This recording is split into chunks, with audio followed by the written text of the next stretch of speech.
We had to take a moment of joy before we dive into this next clip. We just had to enjoy ourselves because we're all about to join Portland. I'm sorry to say, Portland, rip Portland, hashtag rip Portland. Portland is gone. I don't know if you know this, but if you haven't heard, and Donald Trump will tell you, it burned down. It's no longer there. It was destroyed. It's been a couple of years now. I'm still getting over it. But, you know, we don't have that long to mourn because the end is coming. The end is coming. And there's two endings we can look forward to. One is the eagle eye / enemy of the people action thriller version where satellites are tracking your every move and you try to escape, but the drones are firing upon you and you can't get out, and then they send a robot after you. That's the sort of the Will Smith, Gene Hackman zone of things that Russell Brand, aka Rusty Trombone, talks about. And then there's the kind of out with a whimper, shitty version of the Rapture that this dickhead is always pushing. So I don't know. This is from, I guess, one of his little specials. He did a special. He does specials about the end of the world all the time. And a lot of times he's in this same set. It's where he's got his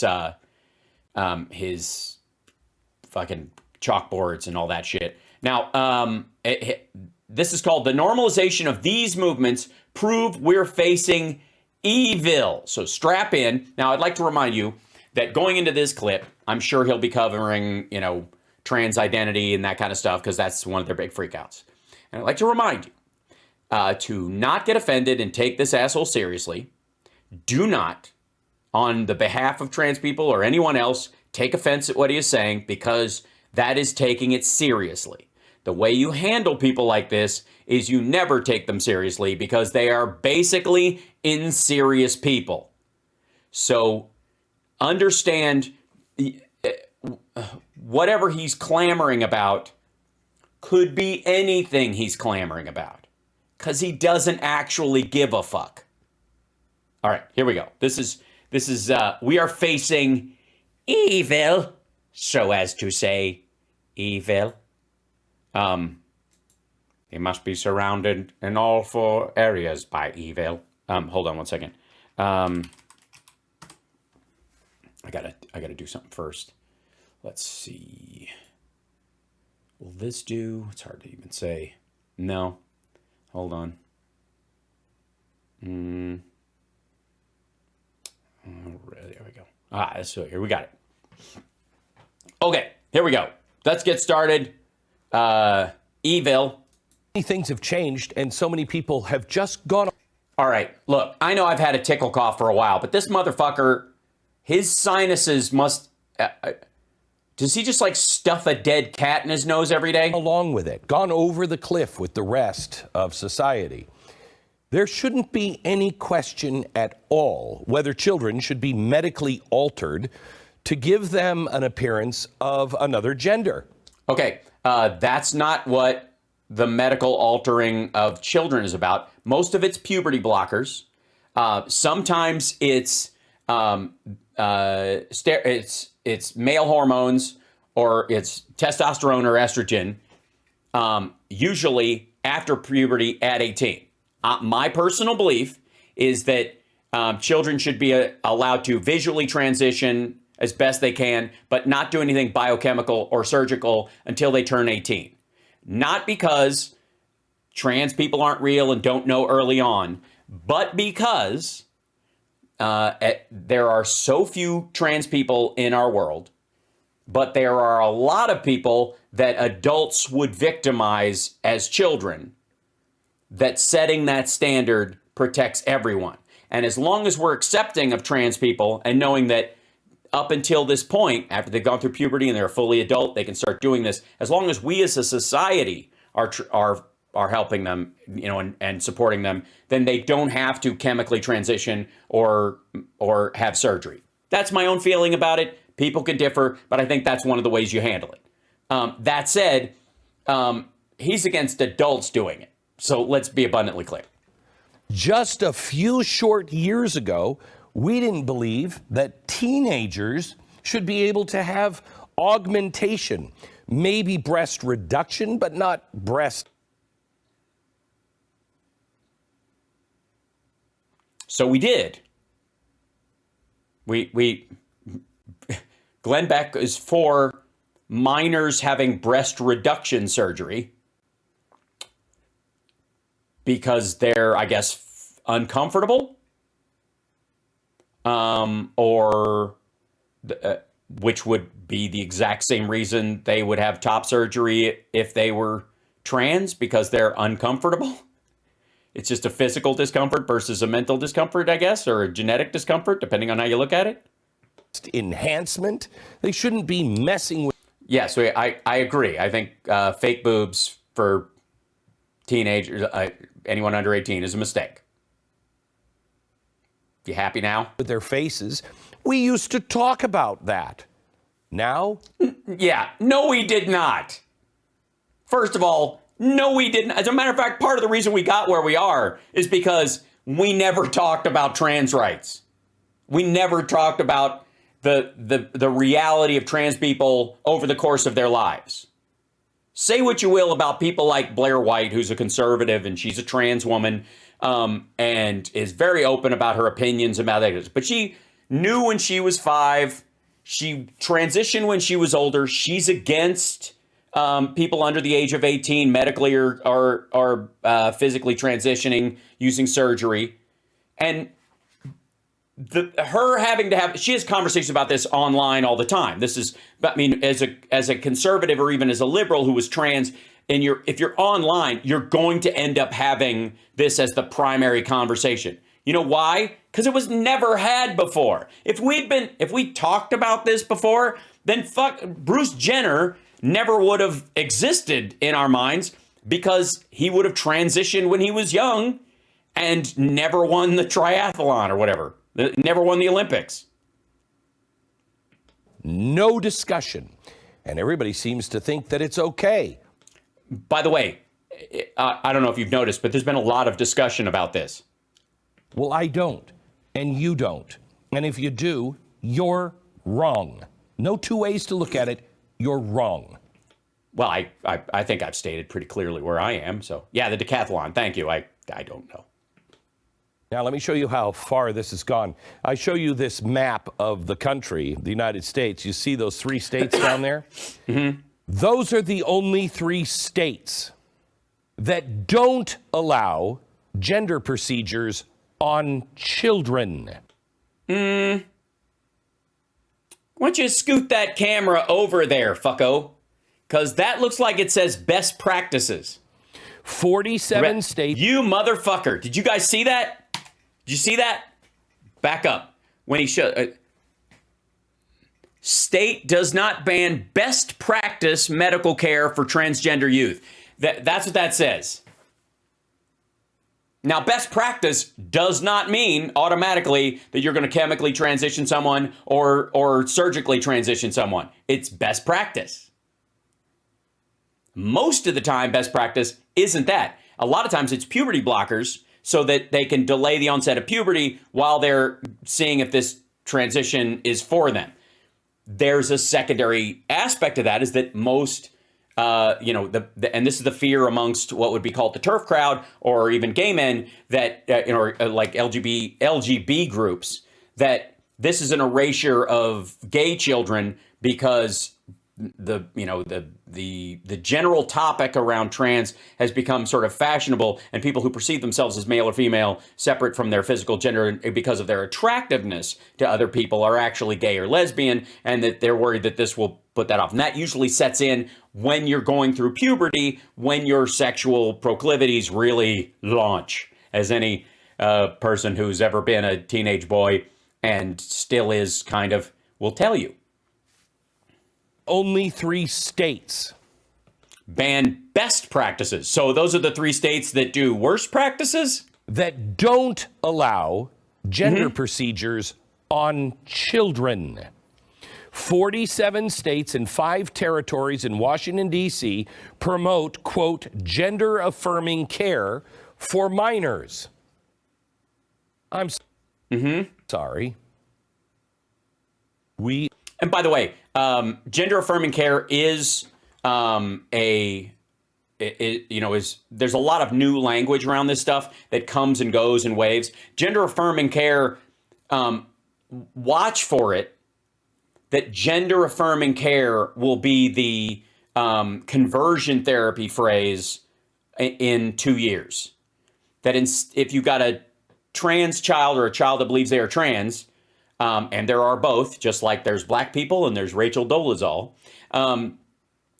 there will be a right-wing group who will call it gender-affirming care to instruct or get their kid religious or psychological therapy to go, no, you're actually a boy.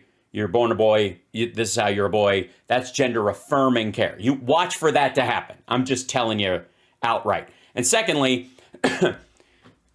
anybody notice, I mean, look at the sign, but anybody notice how Glenn and the rest of these guys all seem to think this is about how he feels about fucking these kids? Because that, or adults would be about fucking these kids. This is their projection on this stuff. Instead of about this presumably trans child that we're talking about growing into who they are. Because I got news for you. There is nothing in the world that says that a trans kid will grow up and not be celibate if they choose to. You understand? It ain't about you, dumb fuck. Yeah, and it's gross and it's a big projection. And it's interesting to me because they do this a lot about homosexuality too, like about just being gay, is that somehow they think it's a fucking tractor beam or it's contagious, that they're going to groom your kids to be gay. Like, I got news for you. As a member of the cast of Queer as Folk, who is straight and was proud to be a part of that show, I love doing it. Still not gay. And if that didn't make me gay, nothing will. Like, that is prime opportunity. If there was such a thing as recruitment in the gay community that actually worked, I would have been, a prime candidate.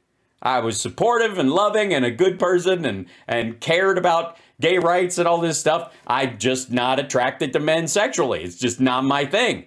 And nothing about that show ever changed that.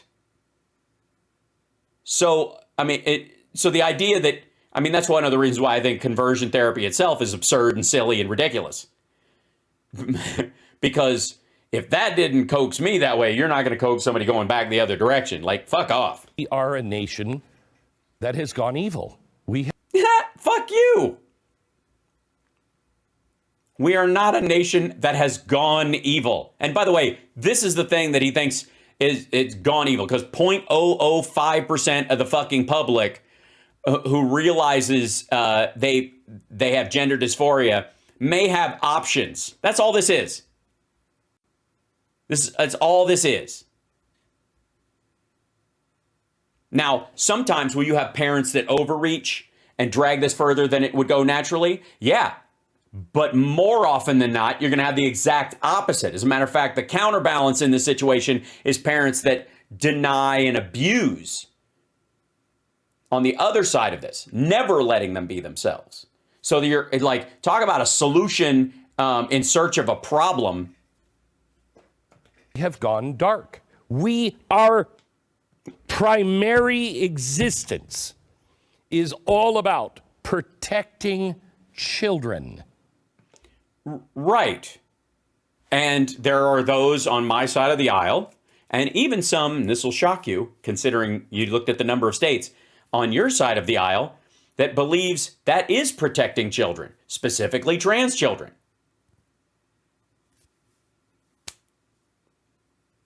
Because I think what Glenn is getting at is that he believes in protecting straight kids at the expense of gay, bisexual, lesbian, and trans kids. And he thinks they are mutually exclusive because he's a fucking moron. Is there anything left of this country that you remember as normal? Yes. Yeah, we still drive on the same side of the street. We still, largely get our energy from natural gas and coal. People went out for New Year's, got drunk, wore silly outfits, got hungover, spent the next day largely in the morning in bed. People fired off illegal fireworks. There's a lot of football, a lot of it, more so than ever, I think. It's weird. I don't know if it's because YouTube is buying the rights and they're just adding nights now because they can sell it. The poor players must be exhausted. Dolly Parton, she seems really normal. She's extraordinarily talented, but just kind of down to earth. Yeah, we still go through school from preschool to senior year instead of the other way around. We haven't shuffled middle school, high school, and elementary school. I'm racking my brain for something that fundamentally, well, honestly, we don't listen to the radio anymore. Not to find new music. That's not how we find new music. It's a big change. Glenn, you and I are both Gen Xers. That would be it. Miley Cyrus looked pretty good for New Year's. I'm hoping she's figuring it out. I think she is. That's maturity happens. Yeah, you got to love Dolly Parton. I mean, come on. This country loves Dolly Parton, and that's why Glenn Beck hates America. The United States of America as intended when children are only safe in 3 states out of 50?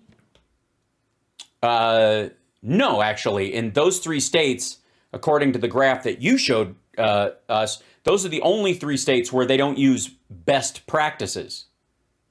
I think those are the 3 states where, I guess, legally, you're still allowed to use worst practices.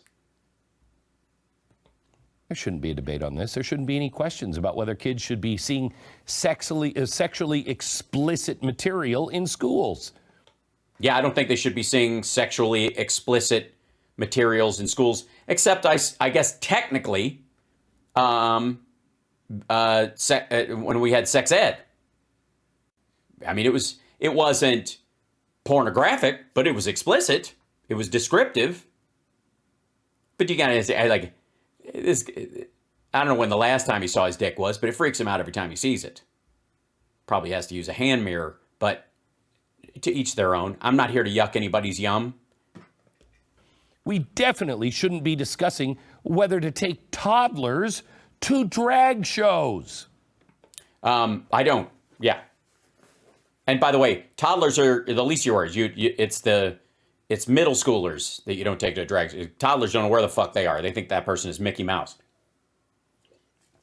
Also, we've discussed this a couple times on the show, and maybe it would be a shock to Glenn that I think the drag shows where kids are tipping drag performers is fucking awful. That's adult entertainment. There are things that are for kids and there are things that are for adults. That's true. And as somebody who was on the cast of Queer as Folk, who absolutely support my father in the show, the guy, Gary Beach, rest his soul, who was just wonderful. The guy who played my father, his character was a drag queen. Like, love it. Super great. However, it's for grown-ups. It's for fucking adults. Literally. But at the very least, if you're going to take them, then the song should be appropriate and no thongs and no tipping. No strip club behavior. I think that's pretty basic. Right? Yeah, well, Hooters, they're wearing shorts, not thongs. And you don't tip Hooters waitresses. And you can take your kid to the beach. That's one thing. But you're not interacting directly with or being performed at sexually by the people at the beach, or unless it's some kind of beach that you guys just aren't inviting me to. We're asking all the wrong questions. Well, that's your problem, I think. Yes, here's one of the questions I think you should ask is it healthy to eat Sonic every day for every meal? I don't think so, but I think it's a question you should start asking yourself. When it comes to the sexualization of our children, the question isn't whether kids should be exposed to this stuff. That much is obvious to people who haven't gone over the rails. Do we go off the cliff or over the rails? Are we under the bridge? I always feel that. Sorry. The real question is, why is it so many people want children as an audience to things they should never be exposed to? I don't know, because there seems to be, and I'm as far as I can count, somewhere in the order, in a country of 340 million people, somewhere in the order of like maybe 420 people involved in any of these drag shows you guys play the same fucking clips of over and over again. Right? Yes, over the railing, under the rainbow. Right. You mean like when Kimberly Guilfoyle comes out at CPAC? It's an excellent point. Why do they think that this poor little girl needs to be paraded around by a drag queen? It's basically for one reason and one reason only, Glenn. So you have an excuse to play a video of a drag queen's ass on your show. By the way, again, I think that's wholly inappropriate. Is that hard? Not that the drag performance is inappropriate, but that kids are there. Yeah, and? While others stuff dollar bills into his thong. And by the way, this is one of 3-4 clips that always make the rounds. Always. It's the same ones over and over and over again. And they equate it to Drag Queen Story Hour all the time, so that you think Drag Queen Story Hour is the same situation as this. This is a dude, and the little girl's parents... No. That's a trans woman with implants. Quite honestly, should be thrown in jail. And Glenn would like to see video clips of that scene. You know, husky women in cuffs or whatever. All you hear is laughter and applause. Well, that. I mean, you got to get used to it, Glenn. You're going to hear that when you walk down the street. I mean, not the applause. I'm not deeming any of the people here evil. Yes, you are. First of all, I'm not saying the people. I'm not saying that woman with the young kid in her underwear and her boobs out is evil. I'm saying the country is as a whole because she did that. What the fuck? But I am pointing out this is evil in operation. In operation. The last time I played Operation, it was a chubby dude. I haven't seen the newest version of that game, but I'm concerned how it even used the little tongs. The sexual exploitation of our children and even pedophilia now is being normalized. Something people 10 years ago told me, how dare you even say that? Pedophiles in California, over 7,000 of them were just released from jail after serving less than 1 year in. Okay, Daily Caller. Let's look at it. Pedophiles, thousands. Here you go. Daily Caller. Thousands. Oops. Of pedophiles. How about the California prisons? This is from November 29, 2022. Here you go. This is the article. More than 7,000 pedophiles convicted of lewd or lascivious acts with a child under 14 years of age were released from California prisons the same year they were convicted, according to the Daily Mail. The crimes include child rape, continuous sexual abuse of a child, sodomy with a child under 16, and kidnapping a child under 14 with intent to commit lewd or lascivious acts, according to the Daily Mail. The outlet analyzed data on thousands of convicts in California's Megan's Law database and found that individuals convicted of sexually abusing children were serving only months in jail or prison. Megan's Law requires that certain information about convicted sex offenders be made public. Statistics clearly show that pedophiles don't get reformed. They're going to come out and they're going to commit again.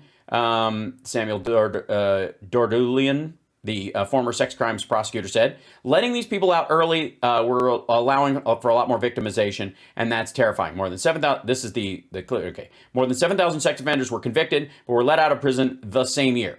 California progressive prosecutors who see criminals as the victims instead of the actual victims are to blame for this. Okay, we'll see if that's the reason. Ludus common crime in the database, 19,441 times, with an average time served of 2 years and 11 months, according to the Daily Mail. 7,152 people convicted of this served less than a year. Proposition 57, a 2016 bill allowing early parole for nonviolent offenders, which was supported by Los Angeles District Attorney George Gascon, is to blame for this string of early releases, Deputy DA John Hatami told the Daily Mail. This is the entire state of California. I have a feeling we're going to see something hinky about this. Thousands of child victims are being denied justice, and George Gascon and his group of radical prosecutors can care less, Hatami told the outlet. One 47-year-old was charged with sodomy by use of force, sexual penetration by force, and continuous sexual abuse of a child. It took a plea deal and was sentenced to 3 years. He ended up getting credits of 790 days, leaving 305 days of prison time served, according to Daily Mail. Another convict currently lives within 3 blocks of 2 elementary schools after he was convicted of continuous sexual abuse of a child in 2015. By the way, this is one of the reasons why homeless encampments are a no-go. You can have another solution. You can go to a shelter, but camps set up all over the place, not good. Chicago had they did a census, 200 sex offenders were living like down under Wacker and all those places, many of them near schools and playgrounds and all kinds of shit. It's just wrong. Let's see. California's Department of Justice did not respond to the Daily Caller News Foundation's request for comment. Okay, hold on. Let's go back to the article that, according to the Daily Mail, this is the Daily Mail's article. Exclusively, it's frightening for society. Thousands of convicted pedophiles in California being released from prison in less than a year for horrific acts. Okay. An analysis of California sex offenders database shows that thousands of child molesters are being let out of prison after just a few months.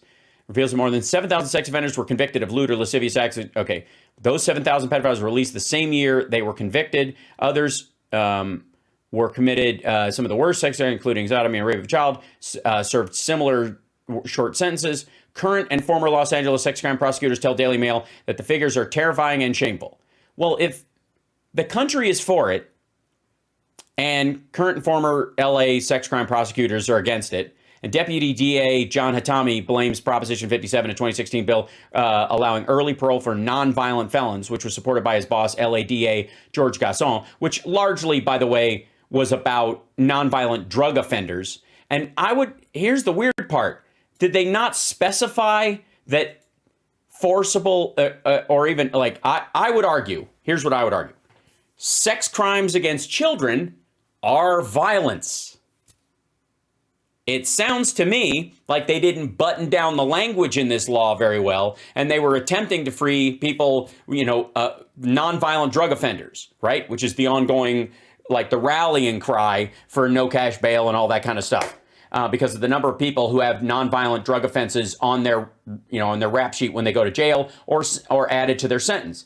Again, vast majority of state and federal inmates are not in for nonviolent drug offenses, and some of them have nonviolent drug offenses like possession with an intent to sell and all that kind of stuff tacked onto, because it's still illegal, or it was at the time, onto violent offenses. Burglary with the use of a deadly weapon, assault, that kind of stuff. So it's like one of those things where if you look at, I don't know if you guys saw, there's a documentary about O.J. Simpson that's on Netflix, I think. Is it Amazon? Anyways, it's about his arrest here in Las Vegas for trying to steal his goods back from that collector dude who had his things. Remember all that nonsense? What he ultimately went to actual jail for. And just like an asshole through the whole trial, just like he was before. There's all this talk about like his violent tendencies and yeah. But they go through the counts against him that include kidnapping, like burglary with the use of a deadly weapon, like assault, which was an aggravated assault because he stood in the way and pushed them as they tried to leave the room, and then told them they couldn't leave the room, which is kidnapping, all this other stuff. And then some of it was just like these other secondary, like forcible entry or whatever, like things that technically aren't violent because you can't commit an act of violence against a door is the theory, but it added an extra 16 months to his sentence. So anyways, that's what this sounds like. Proposition, let's take a look, because he's going to bring this up. Remember, this isn't something simple. This is why the country is evil. Proposition 57. Here you go. Proposition 57 is, here you go.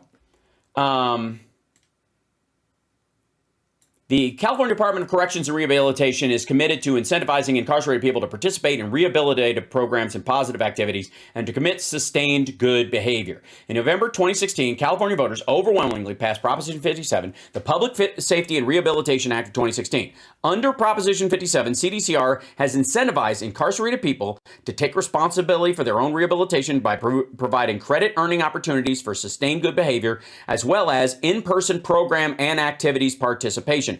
Under Prop 57, incarcerated people increase their good conduct credits earning, and they have been given time credits for participation in milestone completion credits, rehabilitative achievement credits, and educational merit credits. Also, under Prop 57, a process for parole consideration was established for eligible people convicted of nonviolent crimes. Those who demonstrate that their release would not pose an unreasonable risk of violence to the community may be eligible for release upon serving the full term of their primary offense with an alternative sentence when an alternative sentence has been imposed.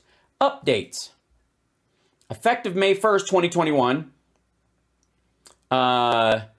CDCR is standardizing the amount of good conduct credit by increasing the credit rate for eligible incarcerated people based on their conviction. GCC incentivizes incarcerated people to comply with the departmental regulations and prison rules and to perform the duties assigned on a regular and satisfactory basis. CDCR is streamlining how these credits are calculated. Learn more. On December 30th, 2021, a Sacramento County Superior Court judge granted a temporary restraining order against portions of the regulations. The order was part of a litigation filed by several district attorneys challenging the regulations. The TRO included some revisions to the GCC regulations approved by the Office of Administrative Law. While the matter was considered in court, CDCR did not implement the portion of the regulations that increased GCC from 50% to 66.6% for individuals serving time for nonviolent second strike who were assigned to Work Group M.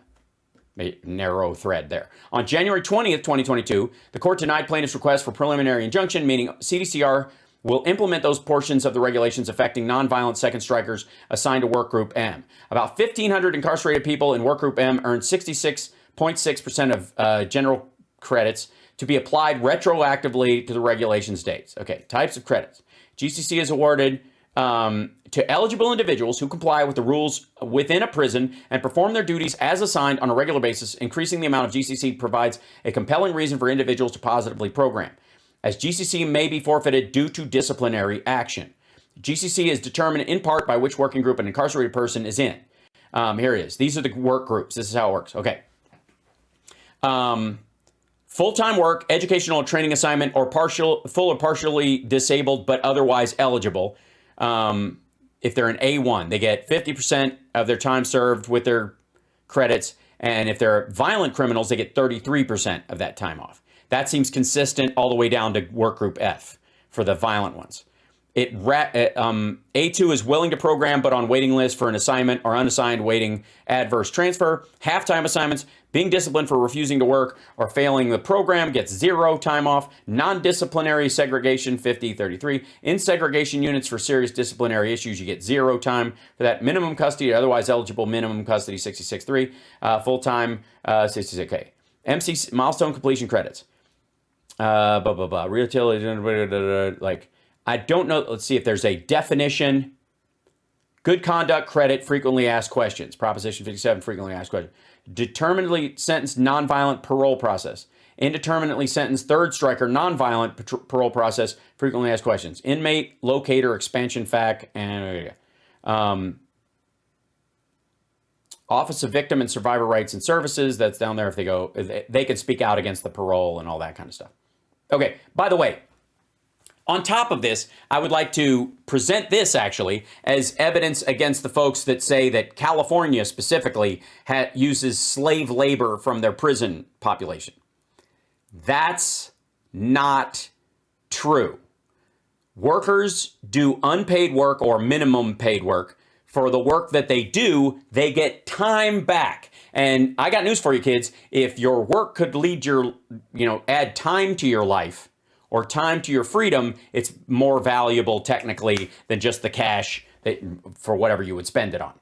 So Prop 57 was clearly about, credit for time served and good behavior and all that kind of stuff. And and because of that, some of these folks, it does not, I think the issue there needs to be an update to the law. Seems reasonable that sex crimes against children do not count as nonviolent offenses. That sexual assault in all its forms is an act of violence. That seems reasonable, right? Does that make sense? I don't like the concept that work will set you free. It won't. It will just shorten the time that you were given because you assaulted someone or stole from them or attacked them or, burglarized a store or what have you.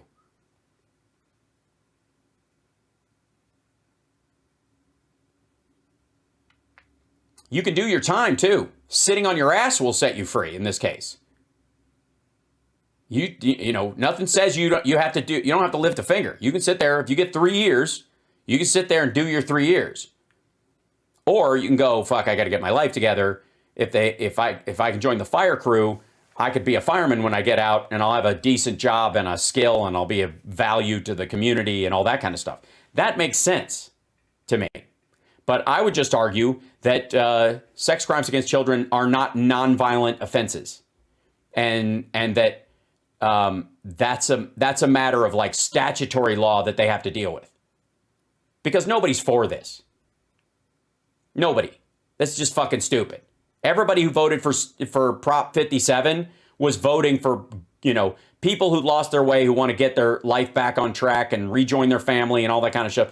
Getting out of jail earlier, especially if they're nonviolent, getting out of jail earlier through good behavior and learning a skill or improving their lives or going through therapy or those kind of things, which as a Californian, I'm for. Prison. The crimes included, and I quote, child rape, continuous sexual abuse of a child, sodomy with a child under 16, and kidnapping a child under 14 with the intent to commit lewd or lascivious acts. By the way, this is quote unquote, according to the Daily Mail. This is their article. Let's see if I can do this. Blow this up. Hold on.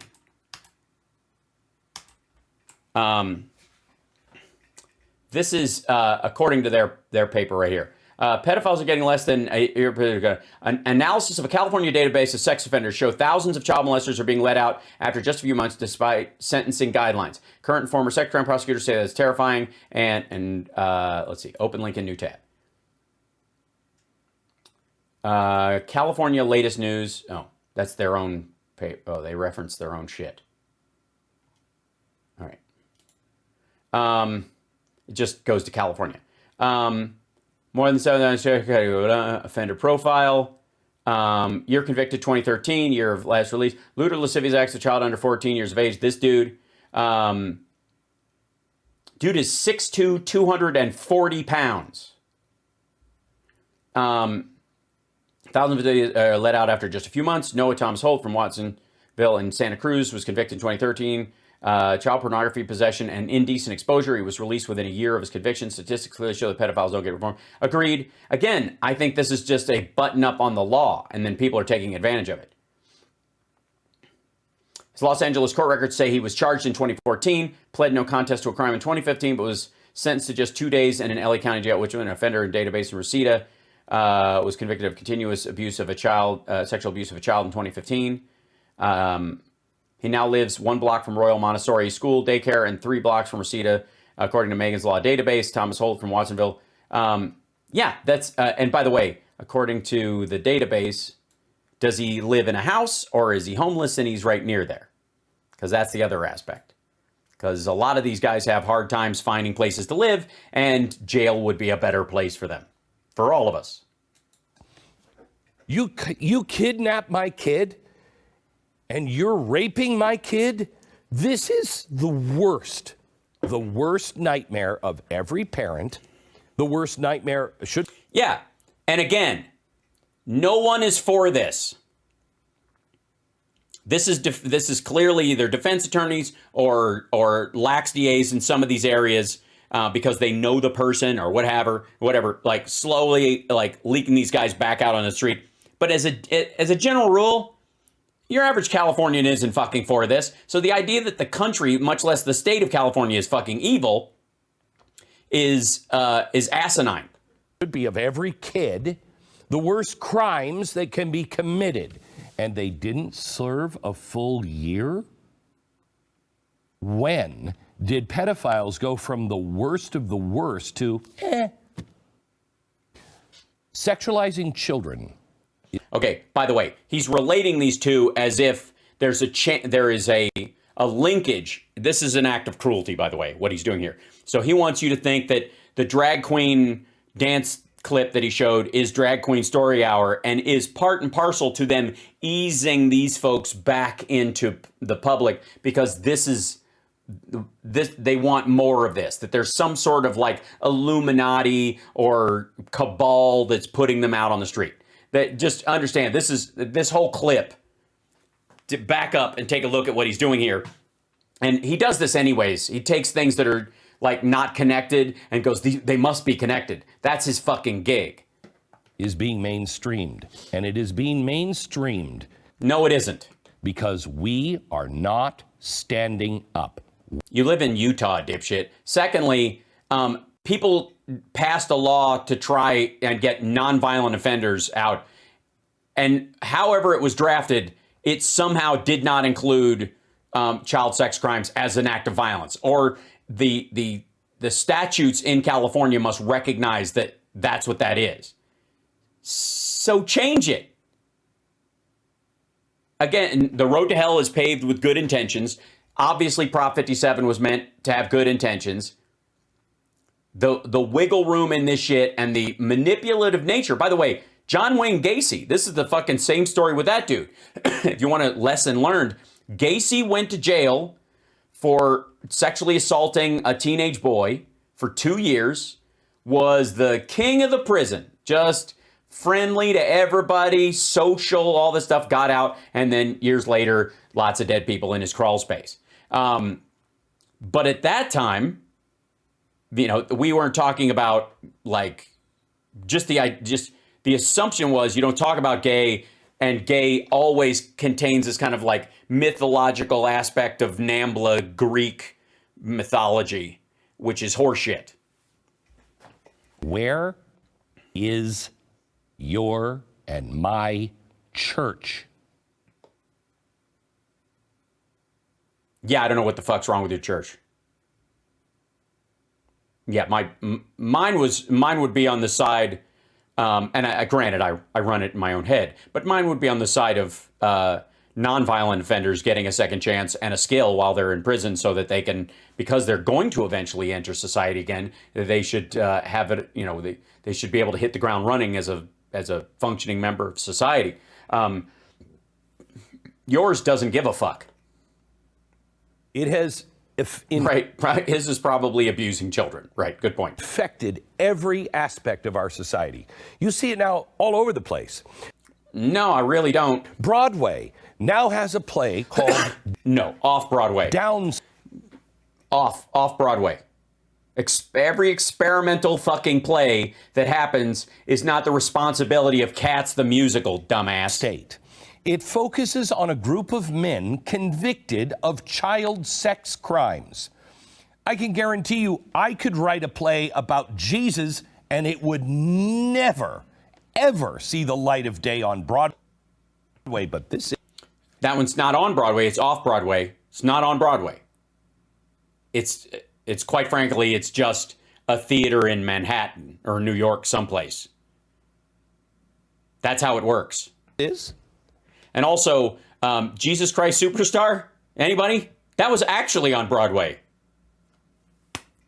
The entire point of this play is to see these people not as monsters, as they should be, but with compassion. It's a different choice. No. Have anybody ever seen Hard Candy? Anybody seen the movie Hard Candy? Starring Ellen Page. Not Elliot Page. Elliot Page is a different human being. Ellen Page is an actress who passed away, I guess. If you're dead naming someone, that means they're dead. So Elliot Page did not star in that. So I don't know how to even talk about the work, the ADBC, whatever. It's a great fucking movie. It's terrific, and it's hard to watch. It's so painful, and yet it pays off at the end, and it's a very heroic, frightening story. And it plays with your emotions throughout the whole thing. Because you start questioning: is he guilty? Does he deserve this? Is this real? Is he not? And then when I don't want to no spoiler alert, because you should watch it. At one point, and it still is one of my goals, is to do that as a play. I think it would work as no pun intended, a two-banger, a two-person play. With a third visitor, but that's not important. I wanted to do that as a play because it's Hard Candy. It's super good. It's so well written, so dense. It's a low budget indie. It literally, the whole movie takes place almost entirely in one house.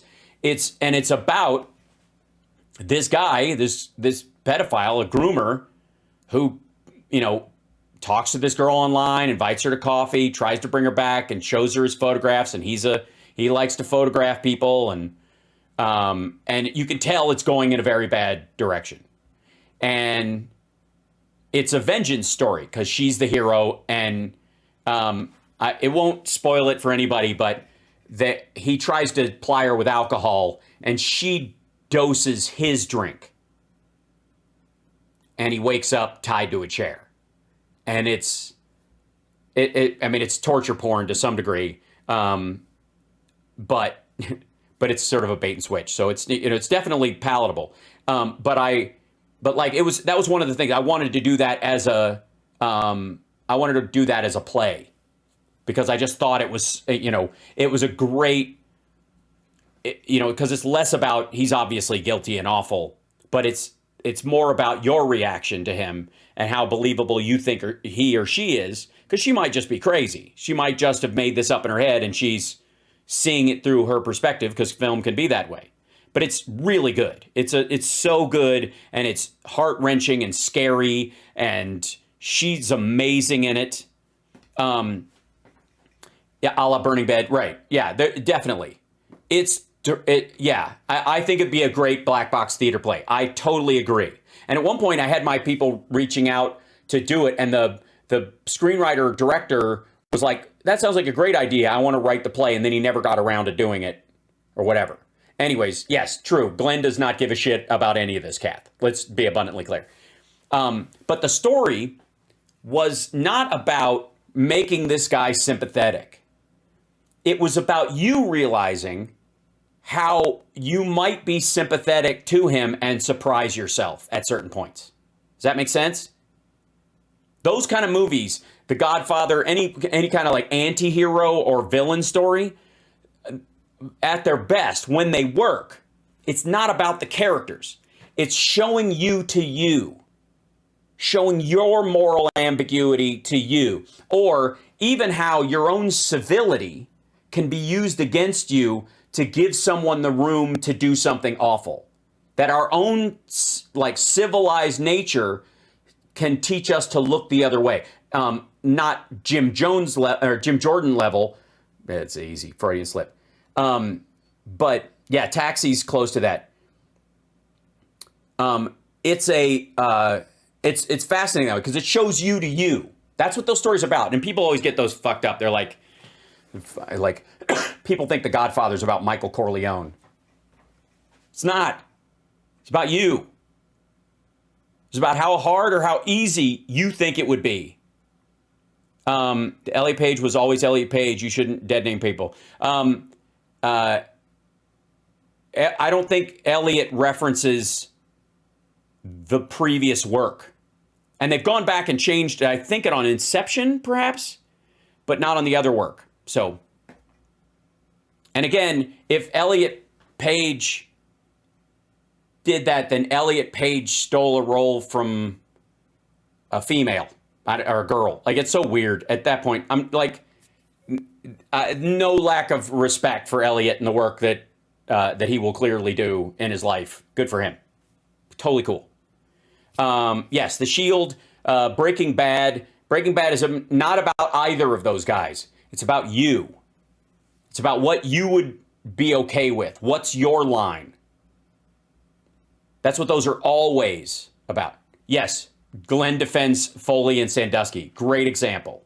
And Jim Jordan has interviewed him, thinks he's the bee's knees. So let's understand, we're all this whole conversation is couched in this asshole is a complete farce. This used to be a topic all reasonable people could agree on. And again, yes, all reasonable people used to agree that gangsters are evil, manipulative purveyors of poison, prostitution, and abuse, and that you shouldn't be like them. And then movies like The Godfather were made, which this fucker quotes all the fucking time. He found out that it was happening over in some countries ruled by Islam. We all said, horrifying. Now we're embracing it, and we're not doing it for... No one's embracing it. No. Randos will always embrace, like serial killers will always embrace what they do. The Unabomber will, and any fans of his will embrace the concepts that he was for. But as a society, no. Religious reasons, we're doing it because it feels good. This is monstrous. Monstrous. The monsters that do things to our kids like this do not deserve our sympathy. Right. The play isn't about whether or not they really deserve your sympathy. It's about whether the writer can make you feel sympathetic and make you confront that sympathetic feeling. So you learn something about yourself. And if there's 5 characters like this, is there one of them you're somehow okay with and one of them you're absolutely against? Why is that? Now, I don't know this play. I haven't seen it. I have no interest. But that happens all the time with these kind of like writing exercise extremity plays. Pushing the envelope, super edgy, all that shit.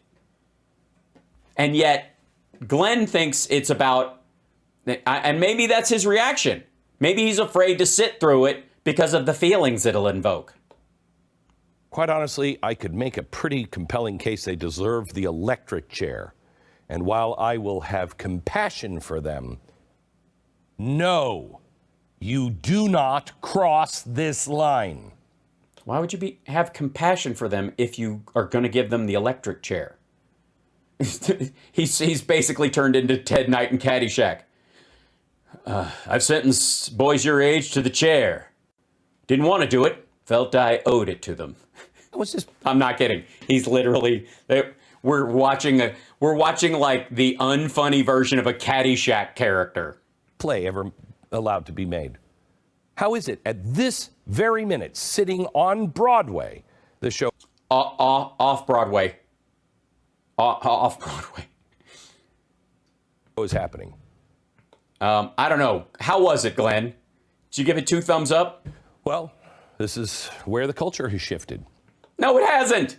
One fucking off-Broadway play is not the United States of America and our entire artistic choices. What the fuck is the matter with you? California passing Prop 57 so that people who are, shoplifters can shave 60 days off their time by learning to be a fireman, and the fact that the law is manipulated either by defense attorneys or whomever to get their client their time shortened, or they actually meet all the standards. Or the fact that it's just not codified as a violent act in the California code, which is what you would fix. That's not ever. No one in California who voted for Prop 57 with wanting nonviolent drug offenders in particular, that's really what most people think this is aimed at, wanted pedophiles on the street. They didn't go, oh, this is our shot. Fuck off. It's now mainstream. It's not mainstream. You're an asshole.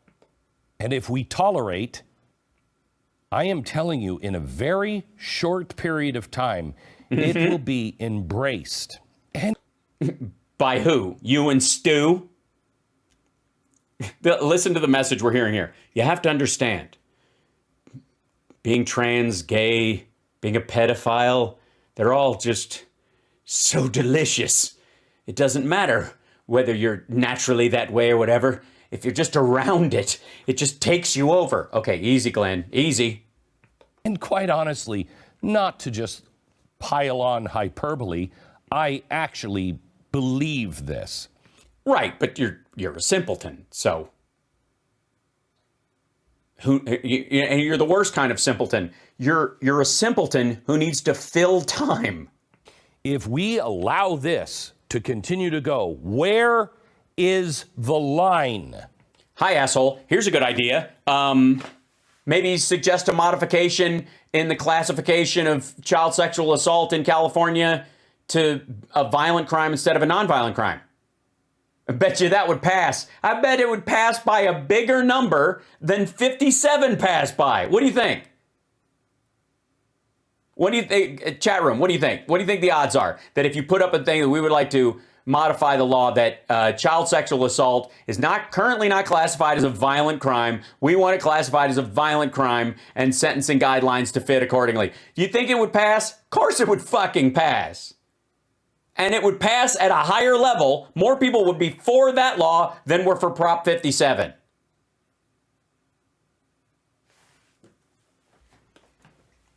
We already dismiss life. No, we don't. We allow a woman with a non-viable pregnancy to have a chemical abortion or an abortion early on in it, or an abortion with an ectopic pregnancy that the child will not survive outside the womb, to have a medical abortion to save her own life and her ability to have more children, which I don't know if you know this, will be alive. Already are sitting quietly as Canada is now passing laws to euthanize children who are depressed.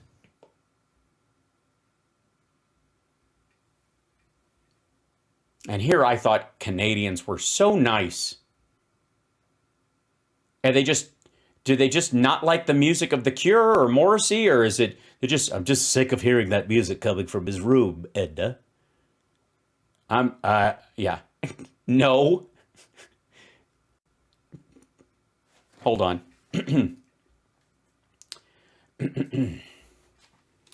Canada euthanasia law. I don't know what the fuck. How you even.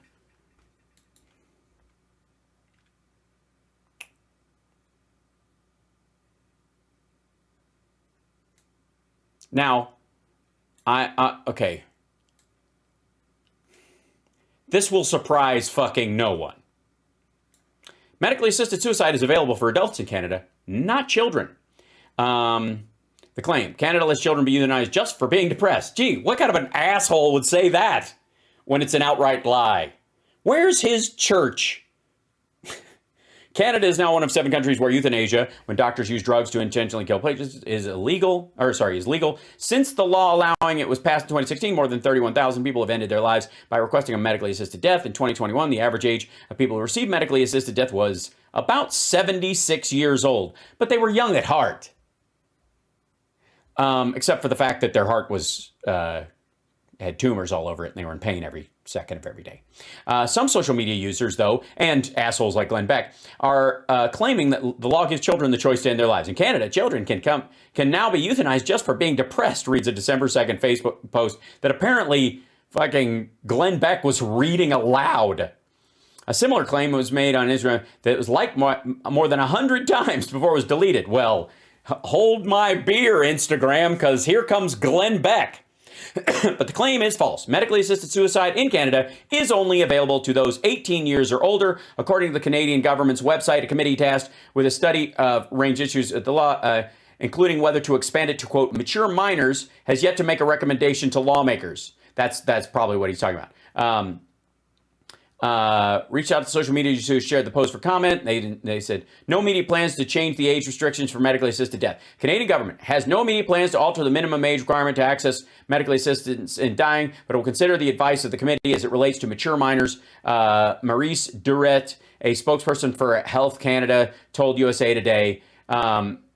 What's their definition?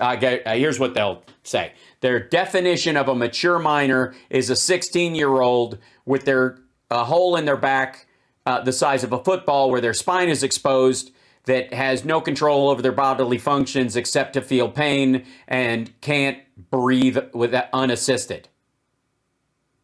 Right. Or just for being bummed out, bro. They just shoot you if you're bummed out in Canada. That's how it works, eh? Glenn just scared his friends. We'll deal with it. Right. While the committee is reviewing medically assisted death for minors, no recommendations or decisions are made at this time. Law in Canada already allows minors who are sufficiently mature to make their own health care decisions. That's why they have to have a conversation about whether or not, if you're 16, you can have an abortion without your parents' permission because it's your body, blah, blah. That's where this comes from. Or if I don't know what the rule is about ending care,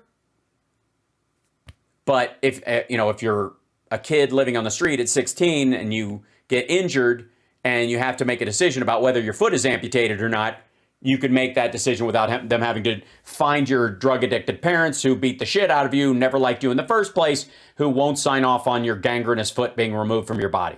In 2021, the medically assisted in dying law was changed to remove the requirement that a person's natural death be, quote, reasonably foreseeable to qualify. It also expanded eligibility to people with mental illness, though it won't take effect until March. The change did not expand eligibility to minors. Yeah.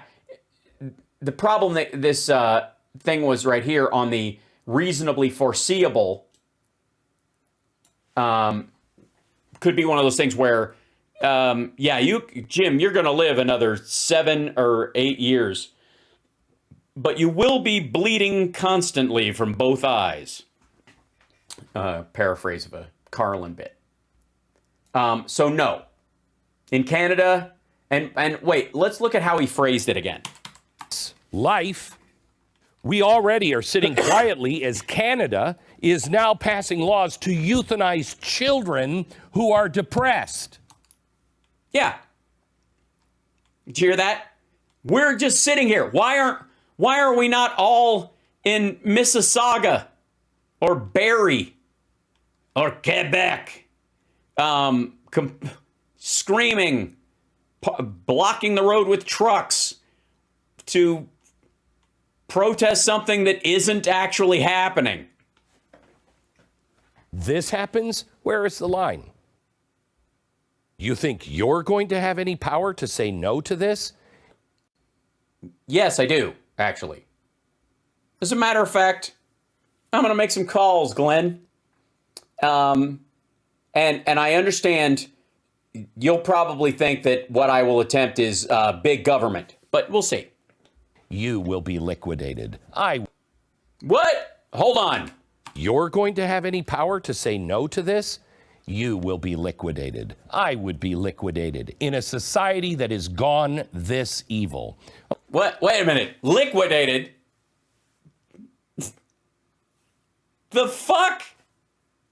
All right. At this point, does this asshole ever leave the house? The fuck? Look, Glenn, just because you pee yourself and have to wear a grown man's diaper does not mean you're being liquidated. That's not what that word means.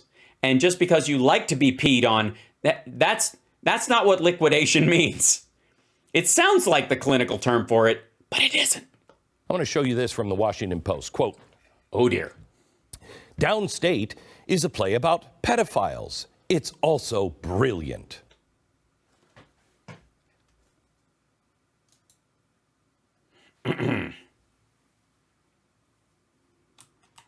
Downstate is a play about pedophiles.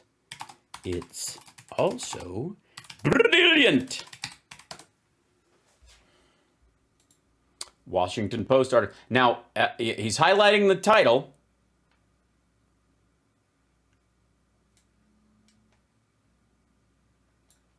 All right, right out of the gate, Bruce Norris is off Broadway. You see, that's the whole thing. It's off Broadway. It's not on Broadway. So let's start with Glenn Beck is a fucking liar and doesn't care.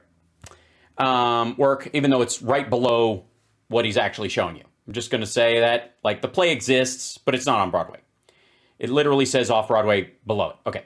It's tough stuff. Questions how society treats those convicted of heinous acts. Well, why would they call them heinous if they're accepted? Isn't America accepting these things? Aren't we that evil now? Take a deep breath to try to ruminate calmly on the position playwright Bruce Norris takes in his scintillating new play Downstate, that the punishments inflicted on some pedophiles are so harsh and unrelenting as to be inhumane. Are you still reading? It's impossible to broad brush the perspective at the heart of this impeccably acted drama without sounding as if one is advocating for some extraordinary level of consideration for individuals who committed unspeakable crimes. And yet Norris proposes a variation on the proposition at off-Broadway's Playwrights Horizons. He is questioning what degree of compassion should society fairly hold out to those who have served their time for sexual abuse, assault, or rape. Downstate, directed with exceptional astuteness by Pam McKinnon, seizes on a reflexive response to these crimes and shifts our emotional focus to the perpetrators. Living together in a group home in downstate Illinois, their movements monitored electronically, their windows broken by irate vandals, 4 men of diverse age and backgrounds eke out marginal existences and menial jobs and manage routines. The house is like an island whose shores are washed away with waves of contempt. Any protest or request is treated by their harried caseworker, Ivy, played with brittle cynicism by Susanna Guzman, as that of a passenger in a steerage daring to ask for a clean blanket. Norris, who won a Pulitzer Prize for Clybourne Park, a bracingly funny play about race and gentrification inspired by A Raisin in the Sun, goes here for another societal jugular, and his provocative efforts result in one of the best theater evenings of the year. Its pre-COVID premiere occurred in 2018 in Norris's hometown, Chicago. He's loaded the dice to some degree in Downstate, as the predators who completed their prison terms are depicted not as monsters, but rather as complicated, troubled souls. Felix, Eddie Torres, is a taciturn loner, keeping to himself in a screened-off alcove. Gio's a smarmy operator with a job at a local office supply store. D. K. Todd Freeman is a clear-headed ex-stage performer who's fiercely protective of the old resident. Wheelchair-bound Fred, Francis Guinan, a one-time piano teacher and of serene disposition. There's no sweeping under the threadbare rug in Downstate of the heinous offenses for which the men have been severely punished. We learn about what each one of them has done, and we are in effect asked to judge for ourselves what magnitude of ongoing torment each deserves. It develops here as an agonizing moral question, one that our retributive correctional culture would rather not have to debate. And it's made even thornier by the drama's most disagreeable character, a victim of Fred's, now grown up and portrayed all too irritatingly well by Tim Hopper. Tim Hopper left and Francis Guinan in Downstate. Hopper's Andy arrives at the home with his misguidingly encouraging wife, Sally, to confront Fred. The playwright cannot hide his scorn for Andy, who has made a successful life for himself as a Chicago finance guy and now seems intent on some kind of purging reunion with the man who molested him as a child on a piano bench. The meeting seems to be part of Andy's therapy, which Downstate implies may be advisable, but at this point also suggests that it is indulgent, marinating in self-pity. We are meant to note the chasm in Andy and Fred's circumstances and the perhaps overlong gestation of Andy's desire for that suspect experience closure. Fred's loss of mobility came about after he was set upon and beaten brutally in prison. Context is all for Andy stumbles through a recitation of his psychic pain and suffering. We have physical evidence of the price that Fred has already paid. Norris's juxtaposition in this regard feels cheap. Fuck off. There was a way, I think, to acknowledge the damage that's been done to Andy without judgmentally minimizing it. Some theater goers, no doubt, will resent Norris chose to illuminate this delicate subject in a nuanced way that doesn't jive with their own indulated revulsion. If you suspect you're one of those people, Downstate is not for you. Well, you don't understand. I've been watching Glenn Beck, and he says America's ready for this. We're all evil now. We're all going to watch it and pass the popcorn. It's been the job of drama to accomplish this since the days. For many others, it will be a stunning demonstration of the power of narrative art to tackle a taboo, to compel us to look at a controversial topic from a novel perspective. From novel perspectives, it's been the job of drama to accomplish this since the days of Henrik Ibsen in plays such as A Doll's House and Ghosts, executed headlong dives into issues that splinter the foundations of conventional wisdom. Ibsen gave us, for instance, the now classic tale of a 19th century housewife suffocating under the alienating control of a domineering husband, and another about a Norwegian household thrown into turmoil by venereal disease. Not quite, I mean, it's an adult problem. All right. The topics made the playwright both admired and a notorious figure. It's harder these days to shock an audience into exploration of an issue with the same degree of flammability, but Norris achieves it on this occasion. Okay, by the way, this is far more inflammatory. You can say that in its time, the Ibsen plays were shocking and horrifying, but you would never go for this. Like, they would just beat you up back then. It only, honest to God, this is again the act of what I was talking about your act of civilization. How your own civility would allow for something to carry forward and how patient you can be with it. And this in and of itself as a piece of art is a lesson in that. To me, it's an absurdity. And it's it's like a Lars von Trier movie, just shock for shock's sake in that regard. Helms Norris has written plum parts for a cadre of actors so sensitively directed that you might fool yourself into thinking a documentary is being recorded. Guinan and Freeman are astonishing as Fred and Dee, deeply flawed humans who convince us that even given our sorrow for their victims, there may be a fate for them other than unending purgatory. No, because it's crafted that way. This is not a documentary. Downstate is proof positive you can love a play that turns you inside out. And that's exactly it. Like, it's to test your limits on where you be willing to go and blah, blah, blah. And again, hold on.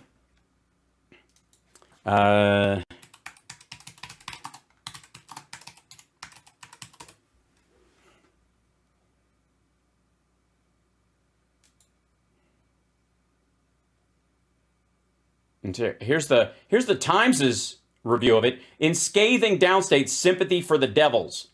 Here's what happened to a nice piano teacher. A man in a steel-toe workboot stomped on him and broke his spine. And that's not all. His wife stopped speaking to him and then died. Now he lives off food stamps in a dodgy wheelchair at the mercy of strangers. Arthritis prevents him from playing his beloved Chopin. Instead, he hovers his hands over the electronic keyboard and mimes the melodies while listening to CDs. So sad. But I didn't mention he's a pedophile. Is it still sad, or is it now just justice?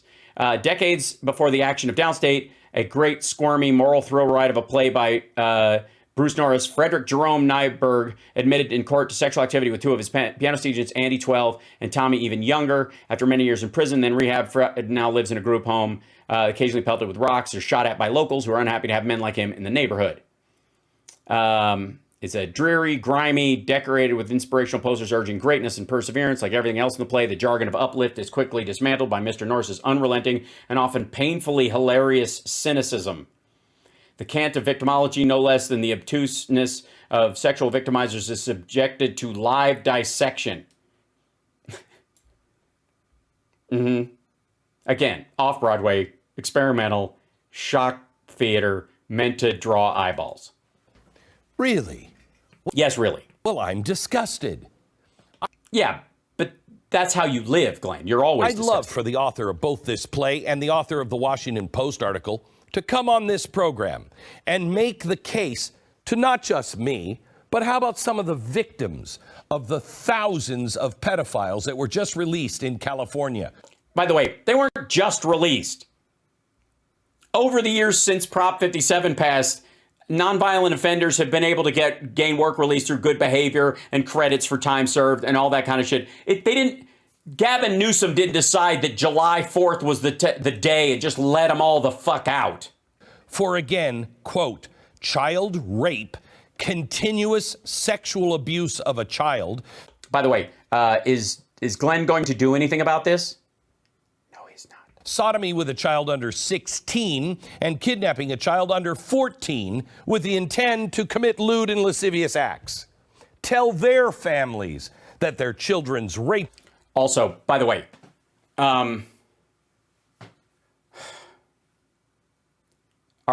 does this extend? Here's a good idea, Glenn. It'd be good. Tell the families of the Sandy Hook kids and, the Columbine kids, or anybody who's been involved in a mass shooting, tell them how awesome Falling Down is as a movie. Tell them how, any of the, the Dirty Harry movies or Rambo movies or whatever like that. And tell the victims of gun violence how awesome it is. Sit across the fucking table, from the victims of Uvalde, and explain to them, I'm even trying to think of Judge Dredd or something like that. Right? Like just any gun porn movie. How about this? How about Ronin? I guarantee you, I like Ronin. It's a cool movie. I have my issues with it. This is one of them. Glenn likes Ronin. He doesn't like that Robert De Niro's in it because he considers Robert De Niro a lefty. But he likes the movie. I guarantee it. And there's a couple of scenes in it where while they're engaged in trying to get this case back, what's in the fucking case?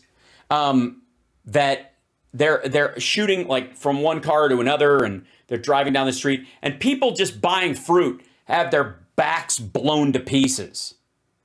And we're still supposed to have some level of sympathy for the gang or the people involved. And these just rando pedestrians who are just out buying fruit are getting their guts sprayed all over a building in France. So sit there across from the victims of gun violence and tell them how much you like Ronin. Or any other movie that has random, collateral gunfire victims in it. Because I guarantee those are top of Glenn Beck's fucking list. And yes, and Glenn Beck thinks that's okay. Where's his church? All right, I'm grossed out. That's Glenn Beck, ladies and gentlemen. For the record, by the way, I'm not grossed out at all. For fuck's sake, Glenn's right. This is disgusting. America's becoming so evil. I don't even know if I belong anymore. I've got limits. I'm a god of hedonism. Yes, I'm the devil. But I'm like the devil of rock music and fucking and drugs and shit like that. I didn't make that shit up. The fuck is wrong with that dude laying that shit on me? God damn. No, sorry, dude. I just get mad. You made it. Fuck. It doesn't do me any good if Canadian depressed kids do themselves in. That doesn't do me any good. How am I supposed to torment them with their minor sins till they pass away naturally? That's one of the biggest joys of my life. Okay. Not the big crimes. We all like a big heist, but it's the little things in life you gotta enjoy. I like the thing where you borrowed a pen and put it in your pocket and you forgot it and you feel I stole that pen and it hounds you for years. That's me. That's me. Because I eat that feeling. I eat it. It's so good. Some crimes are just too big to enjoy. You know what I mean? It's like a volcano erupting. What am I supposed to do? Get a fucking straw? I don't see enough molten land. I live in fucking hell, for Christ's sake. No pun intended. Yeah. So I like tormenting people with their little sins, their small lusts that bug the shit out of them. That's what gives me joy. That's what gets me up in the morning. Meanwhile, Glenn Beck thinks I want the whole world run like it's going to be destroyed tomorrow. You think I want nuclear war, you dumb fuck? Everybody says the greatest lie the devil ever told was convincing people he doesn't exist or some shit. I don't listen to what people talk out of school about me. You know what the biggest one is, actually? Is that I want this to end. I don't. I like people. I'm a people person. Yeah. Yeah, I like fucking with you for a long time. If you do something awful and get yourself blown up, fucking good as that. What, do I need another wailing voice in hell? Believe me, sometimes I could barely hear myself think. None of these fuckers show up. You'd think they'd get used to the heat after a while. Nope. Nope. So, Glenn, you don't know what you're fucking talking about. I only wish America was as evil as you think it is, because apparently you think there's a manageable version of evil that includes that. Fuck is the matter with you? Everybody's got a line, and that's mine. Amen. You're watching Hal Sparks Mega Worldwide. I had to get that off my chest, sorry, or off his chest, or whoever. Thank you, by the way, Bald Thanos. Only Glenn likes it close. I see. Thank you. Sorry. Dr. Hill, thanks so much. Scott, thank you. Kenneth, oh my gosh, thanks. I just wanted to let you know, I've gone back 8 years to watch your older videos and radio programs. Beyond amazing. You incorporate intelligence, thoughtfulness, kindness, and compassion, and comedic brilliance into every conversation. Oh, Kenneth, thanks so much, man. I really appreciate that. I've only been doing this version of the show for a while, but I've been streaming my radio show that long.